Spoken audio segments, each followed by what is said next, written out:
अस्सलाम वालेकुम everyone and welcome back to bio. और बायो में आज हम बड़ी कोई मज़े की स्टोरी पढ़ने वाले हैं। और स्टोरी ये है आपके पास कि एवोल्यूशन कैसे हुई, इंसान कैसे तख्लीक हुआ। ठीक है, दो हमारा ये मानना है कि हमें खुदा ने बनाया है, ठीक है, हमें पूरा वो क्रिएशन का मानते हैं, जेनेसिस जानते हैं दुनिया की, लेकिन साइंसदानों का कुछ और ही कहना है। तो साइंसदानों की आज स्टोरियाँ पढ़ते हैं कि हर एक ने क्या क्या स्टोरी हमें दी है। सो आज हमारा टॉपिक जो है ना प्योर कहानियों वाला टॉपिक है।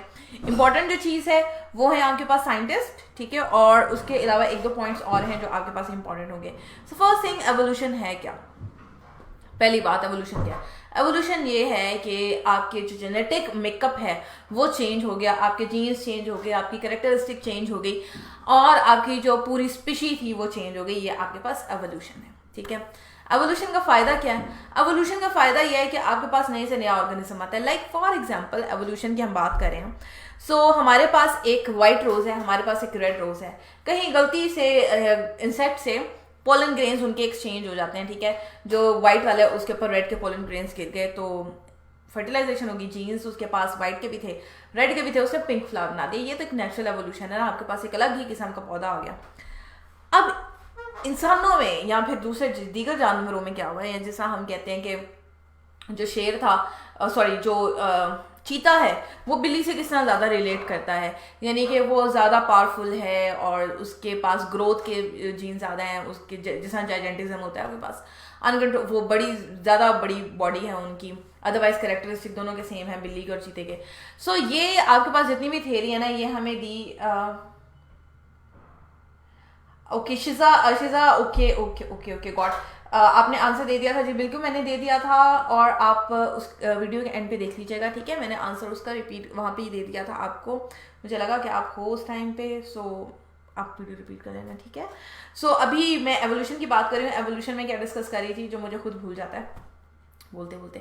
हाँ, एवोल्यूशन में डिस्कस कर रही थी कि चीते और बिल्ली में किस तरह से सिमिलैरिटी उन्होंने ढूंढी, एनिमल्स में किस तरह से। तो पर्पस क्या हुआ एवोल्यूशन का, वो कहते हैं एवोल्यूशन अच्छी है इसलिए कि ये हमें बायोडाइवर्सिटी देती है, हमारे पास डिफरेंट ऑर्गेनिज्म आ जाते हैं, ठीक है। अब स्टोरियाँ इन्होंने क्या सुनाना शुरू की। इन्होंने पहली एक स्टोरी आई कि इंसान के जो थे, इंसान बाबा बोलते, ऑर्गेनिज्म थे, उनको जिस चीज़ की ज़रूरत नहीं थी, जिस पार्ट की ज़रूरत नहीं थी वो ख़त्म होता चला गया, ठीक है, जिस पार्ट की उनको ज़रूरत थी वो डेवलप होता चला गया। इसी तरह जब क्रॉस एक्सचेंज हुआ स्पीशीज़ के दरमियान, तो जो स्पीशी तो वहाँ के हालात से लड़ सकी वो कायम रही, और जो उन हालात का मुकाबला नहीं कर सकी वो ख़त्म हो गई, ठीक है। डिफरेंट साइंटिस्ट ने डिफरेंट व्यूज़ दिए और आज हम उन व्यूज़ को पढ़ रहे हैं। आज वो हम कहानियाँ पढ़ रहे हैं। कहानी एक मैं आपको सुनाती हूँ पढ़ने से पहले। वो कहानी ये है कि शुरू में आपकी जब ज़मीन कुछ हज़ार साल पहले आई, नॉट हज़ार, मिलियन ऑफ ईयर्स अगो आई, उस वक्त आपकी ज़मीन पे कुछ भी नहीं था, क्योंकि सूरज का हिस्सा था, तो बड़ी गर्मी हुआ करती थी ज़मीन पे। आहिस्ता आहिस्ता चूंकि ये सूरज से दूर होती चली गई, टेम्परेचर ज़रा कम होना शुरू हो गया। जब टेम्परेचर कम होना शुरू हुआ तो यहाँ पे जितना भी पानी था वो उबलता हुआ पानी था, ठीक है। आपने टैक बैक्टीरिया पढ़ा है, थर्मस इक्वेटिकस बैक्टीरिया, जो कि हॉट स्प्रिंग्स में रहता है। उन्होंने कहा कि शुरू में बैक्टीरिया बनना शुरू हुए, छोटे छोटे ऑर्गेनिज्म आए हमारे पास इस तरह। अब उन बैक्टीरिया के अंदर चेंजेस आना शुरू हुई, किस तरह कि उन्होंने अपनी इन्वायरमेंट से कुछ चीज़ें, कुछ एलिमेंट्स इंगल्फ किए। वहाँ से जेनेटिक चेंज आया, उनमें वायरसेस आए, डिफरेंट अमीबा बन गया, यूग्लिना बन गया, आगे उससे प्लांट्स बन गए फिर डायनासोर्स आए जो कि ख़त्म हो गए। और उसके बाद डिफरेंट स्टोरीज उन्होंने बताई कि असल में टेम्परेचर डाउन होता चला गया, स्पीशी के लिए इजी था ग्रो करना। जिन एरियाज़ का ओके शिजा कह रही है मैम मीन्स कौन से पार्ट की जरूरत नहीं थी। जिस तरह बंदर के पास दुम है, इंसान के पास दुम नहीं है, लेकिन दोनों एक ही फैमिली से बिलोंग करते हैं। कहते हैं ना कि हम जो हैं वो बंदरों से इवॉल्व हुए हुए हैं साइंटिस्ट के मुताबिक। वो कहते हैं कि चूंकि दुम की ज़रूरत नहीं थी इसलिए वो आहिस्ता आहिस्ता इवॉल्व होगी। हमारी टेल बोन है, आपको पता है हमारी टेल बोन होती है at the time of our birth. जब बेबी बिल्कुल ग्रो कर रहा होता है उसको टेल बोन होती है, लेकिन जैसे वो मैच्योर होता जाता है टेल बोन ख़त्म हो जाती है, ठीक है। और इसी तरह हमारी जो अपेंडिक्स है, कहते हैं इसकी ज़रूरत नहीं थी तो ये छोटी होती चली गई। इसी तरह बर्ड्स हैं, बर्ड्स में बाजों की ज़रूरत नहीं थी, उनको परों की ज़रूरत थी तो उनके फोर लिम्ब स्ट्रॉन्ग हो गए। इस तरह के डिफरेंट एग्जांपल्स हैं, ठीक है। स्टोरी सुना रही थी एवोल्यूशन की। तो उसके बाद उन्होंने कहा कि अच्छा जी इंसान कैसे बने, तो इंसान के बारे में एक बड़ी फेमस पिक्चर है कि सबसे पहले वो जो गुरीलाज और बड़े एप्स दिखाते हैं वो गारों में रहते हैं, फिर आहिस्ता आहिस्ता उनमें डेवलपमेंट होना शुरू होती है तो वो इंसान बन जाते हैं जो कि शिकार करते हैं, फिर इंसान ज़रा डेवलप हो गया, ज़्यादा महज़ब हो गया तो वो हमारी शक्ल में आ गया, अब और महज़ब हो जाएगा तो फिर वो रोबोट्स की शक्ल में आ जाएगा। ठीक है, ओके, कोई बात नहीं मुकद्दस, इस बारे में ऐसी कौन सी बात है, अभी तो मैं कहानी सुना रही हूँ एवोल्यूशन की। सो अभी आप देखोगे इंट्रोडक्शन ही लिखा हुआ है, पहली स्लाइड ही पे है, हम लेट नहीं हुए आप। ठीक है, सो एवोल्यूशन क्या है? It is change in the heritable characters, कि आपके जो जेनेटिक चेंज आया जो of biological population over successive generation. चलें जी, आप मुझे बताएं what is population and what is community. ये बड़ा एक फेमस क्वेश्चन है आपके फर्स्ट ईयर का। चलें जी बताएं, नॉट हाँ फर्स्ट ईयर का, इन अ सेंस फर्स्ट ईयर का बताएं जी, पॉपुलेशन क्या होती है, कम्युनिटी क्या होती है, स्पीशी क्या होती है। शेयर करें यहाँ सर अपने आइडियाज़, क्योंकि आज तो स्टोरी है हमारे टॉपिक में। हाँ, साइंटिस्ट के नाम हैं, उनकी किताबों के नाम बहुत इंपॉर्टेंट है, उनका काम बहुत इंपॉर्टेंट है, सो वो इम्पॉर्टेंट चीज़ है। ठीक है, वाह शिज़ा, कैसे आप कैसे कैसे कर लेते हो ये। सो ओके, आपसे मैंने पूछा पॉपुलेशन कम्युनिटी क्या होती है, सो इसका आंसर आप लोग दो, तो उतनी देर मैं अगला डिस्कस करती हूँ। Evolutionary process give rise to biodiversity. उन्होंने कहा कि जैसे जेनेटिक इनका जीन चेंज हुए तो उनमें वैरायटी आना शुरू हो गई at level of biological organisation, यानी कि यूनिसेलुलर थे, फिर मल्टी सेलुलर आए, यूनिसेलुलर प्रोक्रियोट थे, यूक्रियोट हुए, मल्टी सेलुलर यूक्रियोट्स आ गए, then including the level of species, individual organism and molecule. So evolution refers to the process that has transformed life on earth. ठीक है, चलें जी आगे हमारे पास पॉपुलेशन क्या है। चलें जी पॉपुलेशन बता दें, नहीं तो मुझे बतानी पड़ेगी। सो मैं नहीं चाहती कि मैं बताऊं आप लोग, बल्कि मुझे बताओ ताकि आप लोगों को जरा माइंड में आए ना क्या होता है क्या नहीं होता। सो पॉपुलेशन और कम्युनिटी का बेसिक डिफरेंस क्या है? पॉपुलेशन होती है सेम स्पीशी, लाइक आपके पास ह्यूमन पॉपुलेशन है, आपके पास राइस पॉपुलेशन है, आपके पास माइस पॉपुलेशन है, आपके पास बंदरों की पॉपुलेशन अलग है। So this is population. Population is the number of same species, the number of same species eight the same time at a same place. ठीक है, कम्युनिटी में क्या डिफरेंट होता है? कम्युनिटी में आपके पास डिफरेंट फैक्टर्स आ जाते हैं, आपके साथ दूसरे लोग भी रहते हैं, आपके साथ बिल्लियां भी रहती हैं, आपके साथ कुत्ते भी रहते हैं, आपके साथ गधे भी रहते हैं, सो आपके साथ प्लांट्स भी रहते हैं। तो वो सारी क्या है? वो कम्युनिटी है, when different species live at the same time at the same place. ठीक है, so evolutionary changes based on interaction between populations and environment. So हमें एनवायरनमेंट से क्यों रिलेट करते हैं? वो जैसा भी मैंने आपको बताया कि वो कहते थे कि जो चीज़ सर्वाइव नहीं कर पा रही वो क्या हुई, वो ख़त्म हो गई। ओके, शिजा ने हमें बिल्कुल ठीक ठीक आंसर दे दिया। ठीक है जी, ठीक हो गया। So he argued that species were sorry so when we hear word evolution Darwin come in mind. Darwin ने क्या कहा? डार्विन ने कहा इसकी जो थ्योरी थी उसको कहते हैं theory of natural selection, most accepted.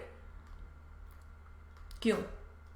इसने कहा ये गया किसी जजीरे पे, वहाँ पे इसने कुछ परिंदों को ऑब्जर्व किया है। इसने कहा कि वहाँ पे तो इस किस्म के इतने परिंदे हैं, इतनी स्पीशीज़ हैं उनकी, लाइक इंसानों की तो एक ही स्पीशी है ना, लेकिन बंदरों की ढेर सारी है। आपके पास एप्स अलग हैं, गोरीला अलग हैं, और क्या है, और लीमर अलग हैं, डिफरेंट है ना आपके पास बंदर।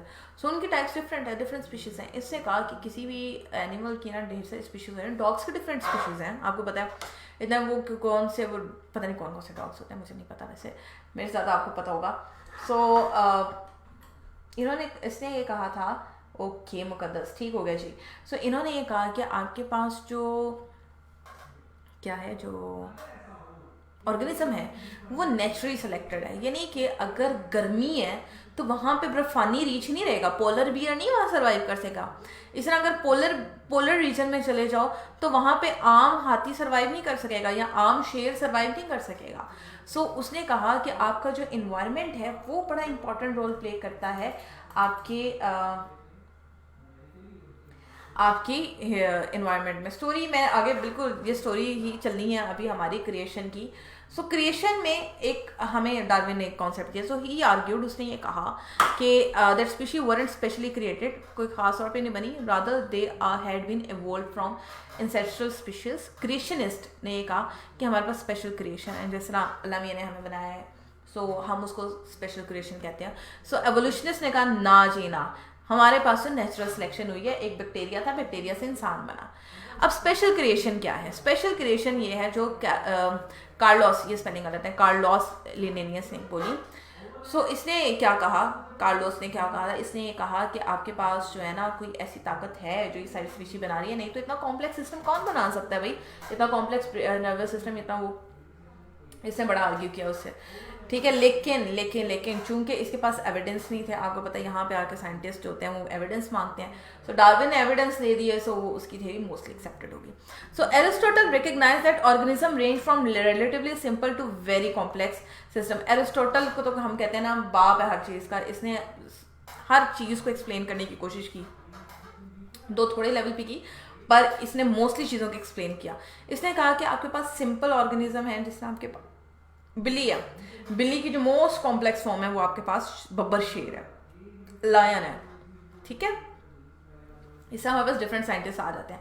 चलें जी, ये आपके पास इंपॉर्टेंट है, ये आपको लास्ट मीट बनाना चाहिए, वेरी इंपॉर्टेंट। लिनेयस ने क्या कहा? लिनेयस ने कहा हमें कि हमारे पास एक डाइवर्सिटी ऑफ लाइफ है, और इसका बाइनोमियल नोमेनक्लेचर तो आप जानते ही हो कि इंसानों को होमो सैपियन नाम, दो नाम देने का आइडिया कहाँ से आया था, वो इसी कार्लोस लिनेयस ने दिया था आपको। देन आपके पास आ जाता है Lamarck, Jean Baptiste D Lamarck, सबके नाम मुझे पूरे नहीं आते इसलिए ज़्यादा एक्सपेक्ट ना करना।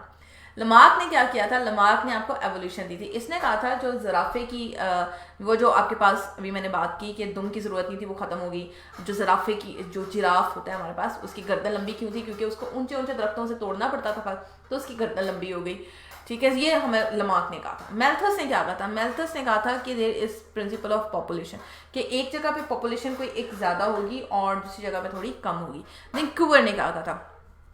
क्यूवर ने कहा था कि आपके पास पैलेंटोलॉजी है, आप उसको स्टडी कर सकते हो, ठीक है। आप फॉसिल्स को पढ़ सकते हो और फॉसिल्स के बाद आप ऑब्जर्व कर सकते हो कि किस तरह से आपके पास एवोल्यूशन हुई, किस तरह से चेंज आया। अब देखो आपके पास अगर क्रोकोडाइल है तो उसके अंदर किस तरह से एवोल्यूशन हुई है। इसी तरह अगर आपके पास क्या है, आपके पास फिश है, डिफरेंट टाइप ऑफ फिश है, तो उनके अंदर किस तरह से एवोल्यूशन हुई है। सो इसने उसको उसका कॉन्सेप्ट दिया। सो उसके बाद है लाइल ने आपको ये कहा था कि there is a principle of geology, जो कि आपकी जोग्राफी है, ठीक है। जैसा हमें डार्विन ने भी ये प्रिंसिपल दिया था कि आपकी जोग्राफी बहुत मैटर करती है। जैसे अभी मैंने कहा कि पोलर बियर है तो वो पोलर रीजन्स पे बर्फ में आसानी से सर्वाइव कर सकता है as compare to other animals, like आप किसको छोड़ें, किसी बिल्ली को नहीं, बिल्ली के फर होते हैं, किसी गधे को छोड़ दें, वो वहाँ पे सर्वाइव नहीं कर सकता, ठीक है। सो डार्विन ने क्या कहा था? डार्विन ने बिल्कुल यही दिया था। इसने वॉइस लिया बिगल का, इसने अपनी नोटबुक में बड़े इसने नोट्स बनाए। आखिर मैंने आपने वो मूवी देखी है around the world in 80 days? नहीं देखी तो देखे, बड़े मजे की मूवी है। साइंटिस्ट को एक सही उन्होंने डिपिक्ट किया हुआ है कि हाँ जी साइंटिस्ट ऐसे करते थे। ये मैं मूवी हमेशा स्टूडेंट्स को कहती हूँ ज़रूर देखें। इसमें उन्होंने क्या किया, साइंटिस्ट को कहा कि तुम ना, वो कहता है कि मैं ना इस दुनिया का चक्कर लगा सकता हूँ 80 दिनों में, क्योंकि दुनिया गोल है। वो कहते अच्छा प्रूफ करो। फिर उसने प्रूफ किया, फिर वो अपने साथ एक डायरी रखते थे, लिखते थे ये है प्रूफ करने के लिए, क्योंकि साइंस में आप जैसा अदालत में सबूत देना ज़रूरी होता है ना, साइंस में भी सबूत देना बड़ा ज़रूरी काम है आपका। सो इसने उन सब चीज़ों को लिखा और इसने फिर उसको पब्लिश करवाया। इसने कहा कि मेरा नाम माना जाए। फिर आपको पता मेंडल आ गया। मेंडल ने क्या किया? मेंडल ने तो सारा काम सीधा कर दिया। मेंडल ने कहा कि इस तरह से होती है इनहेरिटेंस। दो इसने लॉ दिए बड़े सारे, एक था लॉ ऑफ सेग्रीगेशन और एक था लॉ ऑफ इंडिपेंडेंट असॉर्टमेंट। और उसके बाद इसका काम काफ़ी अर्से तक छुपा रहा, क्योंकि एक आम सा मॉन्ग था, पादरी प्रीस्ट था ये एक किस्म का। और उसके बाद बाकी साइंटिस्ट ने आके इसके काम को बढ़ावा दिया और बताया कि ये असल काम इसने दिया हुआ, ठीक है। देन आया वेलेस ने बिल्कुल अपनी जो डार्विन की थ्योरी थी इससे रिलेट करती है, क्योंकि अगर आप इनके साल देखो सो ये ऑलमोस्ट एक साथ काम करने वाले बंदे हैं, ठीक है। इन्होंने क्या किया, इन्होंने एक्चुअल थ्योरी बताई कि अच्छा जी कि आपके पास किस तरह से नेचुरल सिलेक्शन हुई, किस तरह इन्वायरमेंट या जियोलॉजी होती है वो किस तरह से डिपेंड करती है, ठीक है। ये आपको इनके काम, इनके नाम, साल बेशक ना करो पर साल आपको सिर्फ लमार्क का याद कर लो, डार्विन का याद कर लो, मेंडल का, लिनियस का, बाकी ना याद करो, लेकिन ये करने हैं आपने, ठीक है। अब बैक्टीरिया से कैसे लाइफ ओरिजिनेट हुई? पहली बात, बैक्टीरिया से कैसे है? हाँ इंसान बना है, बैक्टीरिया से कैसे बना है? इसकी पैलेंटोलॉजी होती है मुकद्दस फॉसिल स्टडी, ठीक है। वहाँ पे मैंने मेंशन किया है कि फॉसिल होते हैं, राइटिंग शायद समझ नहीं आ रही होगी, सॉरी। सो जो फॉसिल होते हैं ना उनको पढ़ के, ठीक है। चलिए, प्रोक्रियोट यूक्रियोट कैसे बने, यानी कि आपके पास बैक्टीरिया था जिसके पास अच्छी तरह सेल वॉल भी नहीं थी। सो वो कॉम्प्लेक्स यूक्रियोट यानी कि ह्यूमन में कैसे कन्वर्ट हो गया। उन्होंने कहा कि पहले, जैसे मैंने आपको स्टोरी सुनाई, पहले ज़मीन बहुत गर्म हुआ करती थी, फिर आहिस्ता इसका टेम्परेचर कम होना शुरू हुआ। सो जहाँ पे जो गर्म पानी के ज़खायर थे उनके अंदर बैक्टीरिया बनना शुरू हो गया, ठीक है। सो वो थ्योरी जो है ना वो हम पढ़ने वाले हैं। सो लाइफ में have begun in deep oceans, in under water hot springs, जैसा टैग पॉलीमरेज एंजाइम है। सो इसको हम बोलते हैं हाइड्रोथर्मल वेंट्स, ठीक है। अंडर वाटर हॉट स्प्रिंग कहते हैं गर्म पानी के चश्मे, and they do exist. These vents supplied energy and raw material for survival of real early life form। उन्होंने कहा कि यहीं से आपके पास अर्ली लाइफ बनना स्टार्ट हुई, क्योंकि वहाँ पे कुछ मॉलिक्यूल्स कंबाइन किए। कंबाइन करने के बाद आपको पता है कि हम क्यों सेलुलर लेवल पढ़ते हैं। सबसे पहले हम सब एटॉमिक पार्टिकल, एटॉमिक लेवल, फिर ये आपका फर्स्ट ईयर का टॉपिक है ना। देन उसके बाद मोलेकुलर लेवल आता है, देन आपके पास सेल लेवल आता है, टिश्यू लेवल आता है, ऑर्गन लेवल आता है। इन्होंने भी उसी चीज़ पे, असल में यहाँ से स्टार्ट हुआ था ये सारे लेवल्स। सो इन्होंने कहा कि आपके पास मॉलिक्यूल पहले कंबाइन करते हैं, फिर वो और कॉम्प्लेक्स स्ट्रक्चर बनाते हैं, फिर उनमें थोड़ी बहुत चेंज आ जाती है, उनका दिल बदल जाता है, वो अपनी शेप चेंज कर लेते हैं, डिफरेंट कंपाउंड्स बन जाते हैं। So archaebacteria is a type of bacteria that lives in hot springs. जैसा आपके पास टैग पॉलीमरेज था, थर्मस इक्वेटिकस, आपके पास एक बैक्टीरिया वहाँ से ऑब्टेन करते हैं हम, that tolerate temperature up to 120 degree support this hypothesis. उन्होंने कहा कि ये इतने गर्म पानी में रह सकता है, तो यहाँ से लाइफ ओरिजिनेट होना शुरू हुई। So earlier in life nutrients were limited. शुरू में इतने सब्सटेंसेस थे नहीं, एटम्स हुआ करते थे, तो इतनी जल्दी रिएक्शन होता नहीं था उनका, कंडीशंस नहीं थी उनके पास। ओके, मुकद्दस कह रही है टेम्परेचर कैसे कम होना स्टार्ट हुआ। अच्छा देखो, हम मानते हैं कि सूरज, जो ज़मीन है वो सूरज से निकली है, ठीक है। उस वक्त तो इसके अंदर धमाके ही हो रहे होंगे ना जब ये निकली होगी। फिर इसने अपना अलग पाथ बना लिया। जब ये अर्थ से सन से दूर होगी तो फिर आहिस्ता इसका टेम्परेचर कम होना शुरू हो गया, ठीक है, ठंडी होना शुरू हो गई ना, इस तरह से कम होना शुरू हुआ। देन आपके पास आ जाता है first photosynthetic organism used HS to reduce carbon dioxide. So ozone in the upper atmosphere began to filter UV radiation। So आहिस्ता आपकी जो ज़मीन है उसके गिर्द गैसेस का गिलाफ आना शुरू हुआ। So उसमें ओजोन आई, और ओजोन आने कितने साल पहले आई? 420 मिलियन ईयर्स अगो। अर्थ आई 600 मिलियन ईयर्स अगो, या उससे ज़्यादा 800 मिलियन ईयर्स अगो, इतनी ही है। अभी मुझे वाकई एग्जैक्ट नंबर याद नहीं है। Enough protective ozone build to support life on Earth. इसने भी क्या किया, जितनी भी हार्मफुल रेस थी उसको रोका, इन्होंने कहा चलो जी लाइफ स्टार्ट करें।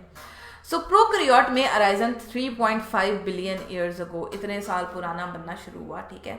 सो दे फर्स्ट अपीयर, यूकैरियोट का बनना स्टार्ट हुआ 1.5 बिलियन ईयर। तो ये जो आपकी लाइफ पे जो अभी कॉम्प्लेक्स लाइफ आई है, ये इतनी आसानी से नहीं आई, बहुत सारे बिलियन ईयर्स हैं यहाँ पर, ठीक है। सो उसके बाद आया हमारे पास सिम्बायोंट हाइपोथेसिस। इसके मुताबिक क्या था? इसके मुताबिक ये था कि कुछ ऑर्गेनिज्म जो होते हैं वो आपस में एका कर लेते हैं, और जब एका करते हैं तो आपके पास एक नई चीज़ आ जाती है। इसने कहा कि आपके पास फॉर एग्जांपल अमीबा था। अमीबा ने, जैसा एक बैक्टीरिया ने दूसरे बैक्टीरिया को खा लिया, खाना भी तो इन्होंने खाना है ना। पहले ऐसे ही होता था कि एक जानवर दूसरे जानवर को खा लेता था, और इन्होंने भी ऐसे ही किया, एक बैक्टीरिया ने दूसरे बैक्टीरिया को खाया, एक अमीबा ने दूसरे अमीबा को खाया। सो इनके अंदर डेवलपमेंट होना शुरू हो गई, ठीक है। जहाँ आपके पास एक न्यूक्लियस होता था, ढेर सारे न्यूक्लियस हो गए। जहाँ आपके पास एक वैक्यूल होता था, ज़्यादा वैक्यूल आ गए। सो कॉम्प्लेक्स होता चला गया स्ट्रक्चर। सो यहाँ से मल्टी सेलुलर बनना शुरू हुए। So eukaryotic cell might evolve when a large anaerobic amoeboid ingested small aerobic bacteria, कि एनारोबिक ने एरोबिक बैक्टीरिया खा लिया। अब उसके अंदर एरोबिक क्वालिटीज आ गई, अब वो ऑक्सीजन को यूटिलाइज कर सकता था। Stabilise them instead of digesting them. So this idea was proposed by Lynn Margulis ने ये थ्योरी दी। अब उसके बाद, अब पहले क्या थे? पहले आपके पास प्रोकैरियोटिक थे, अब जरा यूकैरियोटिक आना शुरू हुए। आपके पास सेल वॉल डेवलप होना शुरू हुई। सो सेल मेम्ब्रेन अच्छी वाली डेवलप होना शुरू हुई। According to this hypothesis aerobic bacteria develop mitochondria, क्योंकि इनके पास अब एरोबिक बैक्टीरिया आ गया, इनके पास एरोबिक प्रॉपर्टीज आ गई। तो इन्होंने क्या किया, इन्होंने कहा चलो ऑक्सीजन को हम यूज करते हैं, हम जी बिल्कुल शिजा, शॉर्ट आंसर क्वेश्चन ही आएंगे। सो मैंने आपको बता दिया कि इसकी बुक्स याद कर लें, आज के टॉपिक से इतने रिलेटेड नहीं है क्वेश्चन। हाँ ये पूछ लेते हैं कि आपके पास आर्क बैक्टीरिया का क्या रोल है। So possession of these mitochondria brought advantage of aerobic respiration to host. अब उसके पास एरोबिक रेस्पिरेशन आ गई, ठीक है। और फ्लैजेला तो उसके पास पहले ही था, किसके पास, बैक्टीरिया के पास। सो आपको पता है बैक्टीरिया डिफरेंट टाइप के होते हैं, कुछ के पास फ्लैजेला होता है, कुछ के पास फ्लैजेला नहीं होता है। सो फ्लैजेला में अराइजन, फ्लैजेला क्या होता है, ये आपका बैक्टीरिया, इसका जो इसको घुमाने वाला, इसको सैर करवाने वाला। सो फ्लैजेला में arisen through ingestion of prokaryote similar to spirochetes. ये क्या है, ये स्पायरोकीट बैक्टीरिया होते हैं जिनके पास ये होता है, कुछ के एक साइड पे होता है, कुछ के सारी साइड पे होता है। Spiral shape bacteria. Ingestion of cyanobacteria में result in the development of chloroplast. तो उन्होंने फिर सियानोबैक्टीरिया खाया, उसके अंदर क्लोरोप्लास्ट होता था। भाई बंदा पूछे कि सियानोबैक्टीरिया में क्लोरोप्लास्ट कहाँ से आया, बस थ्योरी बना दिया उन्होंने। उसको उल्टे सीधे इन्होंने क्या उसे कहते हैं, जवाब दे के उसको पेश कर दिया अलबत्ता। चलें जी, अब आपके पास मेम्ब्रेन इन्वेजिनेशन थ्योरी क्या है, ये इंपॉर्टेंट है, ये देख लीजिएगा, ठीक है। ये पूछी जा सकती है आपसे। कौन सी प्रीवियस स्लाइड, ये वाली माइटोकॉन्ड्रिया वाली। माइटोकॉन्ड्रिया वाली स्लाइड ये थी कि आपके पास जो बैक्टीरिया थे, उन्होंने एनएरोबिक बैक्टीरिया ने एरोबिक बैक्टीरिया को खा लिया, ठीक है। अब उनके पास चूंकि ऑक्सीजन को डिसॉल्व करने की ताकत आ गई, वो किस में कन्वर्ट हो गए, वो माइटोकॉन्ड्रिया में कन्वर्ट हो गए। तो इस तरह आपके पास माइटोकॉन्ड्रिया डेवलप हो गया। अब आपकी बॉडी के अंदर ग्लाइकोलिसिस हो सकती थी, एरोबिक रेस्पिरेशन हो सकती थी, ये बात किया, ठीक है। देन मेम्ब्रेन इन्वेजिनेशन क्या है, यानी कि मेम्ब्रेन अंदर को चली गई। So it is proposed that prokaryotic cell membrane invaginated to enclosed, ये इस तरह से अंदर को इस तरह से चले जाना, ठीक है। सॉरी कहाँ पे थे हम, enclosed copies of genetic material, invagination result in the formation of double membrane, ठीक है। आपके पास हम यही बोलते हैं ना, माइटोकॉन्ड्रिया के अंदर एक बाहर मेम्ब्रेन है, एक अंदर मेम्ब्रेन है, जो किस तरह के फोल्ड्स की फॉर्म में है। So these entities could have evolve into eukaryotic nucleus, mitochondria, chloroplast. So ये तीन थ्योरीज हैं जो अभी हमने पढ़ी हैं। पहला है हमारे पास कि हमारे पास जो एरोबिक बैक्टीरिया थे, उनको एनारोबिक बैक्टीरिया खा गए और वो कन्वर्ट हो गया माइटोकॉन्ड्रिया में। दूसरी थ्योरी हमने ये पढ़ी है कि आपके पास जो स्पायरोकीट बैक्टीरिया थे, ये गए और इन्होंने उसका फ्लैजेला बना दिया। तीसरी चीज हमने ये पढ़ी है कि आपके पास प्लांट्स कैसे या क्लोरोप्लास्ट कैसे बने, वो इन्होंने सियानोबैक्टीरिया खा लिया, which is blue green algae, इनके पास क्लोरोप्लास्ट होता था तो इनके पास क्लोरोप्लास्ट भी आ गया। फिर हमने थ्योरी पढ़ी है कि आपके पास जो मेम्ब्रेन थी वो अंदर को धंस जाती थी, जब वो धंस जाती थी तो वो आपके पास डबल मेम्ब्रेन बना देती थी। सिंपल सी पढ़िए। चलें जी, बताएं who publish theory of evolution, who actually publish theory of evolution. Evolution किसका काम है, लमार्क का तो नहीं है, लमार्क बिलीव नहीं करता है एवोल्यूशन में। लमार्क ने क्या कहा था, लमार्क ने तो अब कहा था कि नेचर है इसके सारे के पीछे। सियानोबैक्टीरिया, ओके शिजा, ये फर्स्ट ईयर का चैप्टर है कि सियानोबैक्टीरिया बैक्टीरिया से किस तरह डिफरेंट है। सियानोबैक्टीरिया में क्लोरोफिल होता है, इसको हम ब्लू ग्रीन एल्गी भी बोलते हैं। इसके अंदर फोटोसिंथेसिस करने की कैपेबिलिटी होती है, ठीक है, इससे डिफरेंट होता है। अदरवाइज जो बैक्टीरिया होते हैं उनके पास क्लोरोप्लास्ट नहीं होता, ठीक है। और सियान मीन द ब्लू कलर, ठीक है। सो इस वजह से इसको ब्लू ग्रीन एल्गी भी बोलते हैं, ठीक है। Though it's a type of algae as well.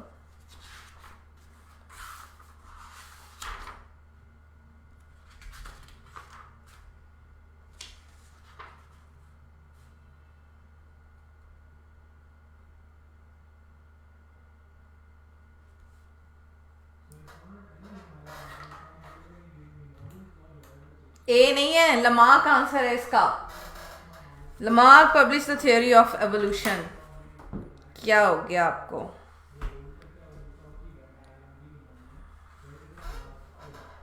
अभी टेबल पढ़ा है, मैंने कहा टेबल इंपॉर्टेंट है। चीज़ ये तो कल वाला ही हाल किया आपने, ठीक आंसर को आप गलत कंफ्यूज होके गलत करते हो, ठीक है। नेक्स्ट आपके पास लाइल ने कौन से पब्लिश किए थे, कौन सी इसने थ्योरी दी थी, principal of population, principal of geology, यही दो हमने प्रिंसिपल पढ़े हैं ना, कम्युनिटी और बायोम तो नहीं पढ़ा। तो इससे क्या प्रिंसिपल ऑफ पॉपुलेशन दिया था या प्रिंसिपल ऑफ जियोलॉजी दिया था?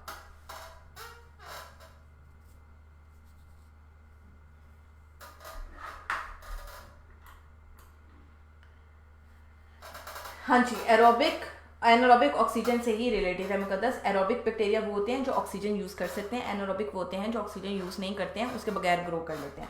तो वो कहते हैं एनारोबिक ने एरोबिक बैक्टीरिया खा लिए, तो उन्होंने क्या बताया, किसका डिफरेंस बता दें मुकद्दस? एरोबिक एनारोबिक का ये बता रही हूँ ना। Aerobic bacteria can use oxygen, ठीक है, फॉर डिफरेंट प्रोसेसेस, जबकि एनारोबिक बैक्टीरिया को इसकी ज़रूरत नहीं होती है।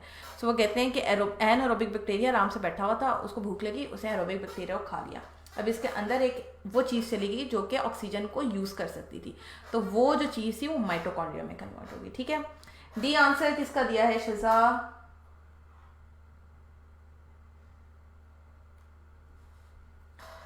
डी इज जियोलॉजी का। अच्छा एक मिनट, मैं पढ़ी थी, आई कैंट इंटरप्रेट। मैं पहले भी कहने लगी थी बट आपको बोला भी नहीं, तो बोला भी नहीं है तो बोल दिया नहीं, मुझे समझ आई हमको। तो चलिए थर्ड, प्रिंसिपल ऑफ पॉपुलेशन, ये किसने दिया था?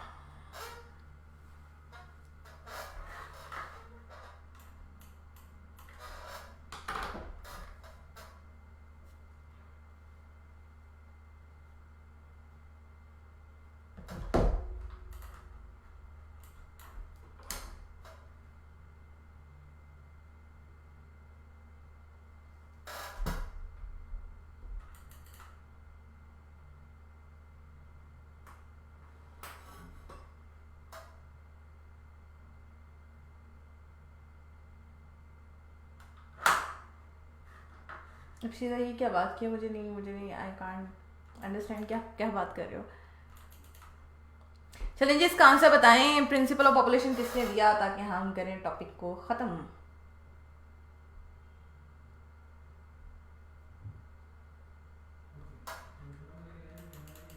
डी मेल्थस ने, जी बिल्कुल मेल्थस ने ही दिया था, और ये आंसर हमें दिया शिजा ने पहले, और उसके बाद मुकद्दस ने भी गैस दिया है आंसर मेल्थस। या इट्स राइट, मेल्थस ने हमें ये आंसर दिया था। चलिए जी, क्वेश्चन आपका जो पूछा जाता है पास पेपर से वो यही है कि हाइड्रोथर्मल वेंट्स क्या हैं आर बैक्टीरिया से रिलेटेड, ठीक है। सो अपना बहुत ख्याल रखें, लेक्चर करते हैं यहीं पे ख़त्म। अल्लाह हाफिज़, मिलते हैं कल। अपना बहुत ख्याल रखिएगा, सर्दी से बच के रहें, बीमार मत होइएगा। आगे अगले महीने आपके सेंडर्स भी होंगे, यकीनन। सो बहुत ख्याल रखें, दिल लगा के पढ़ें, and all the very best, ठीक है। अल्लाह हाफिज़।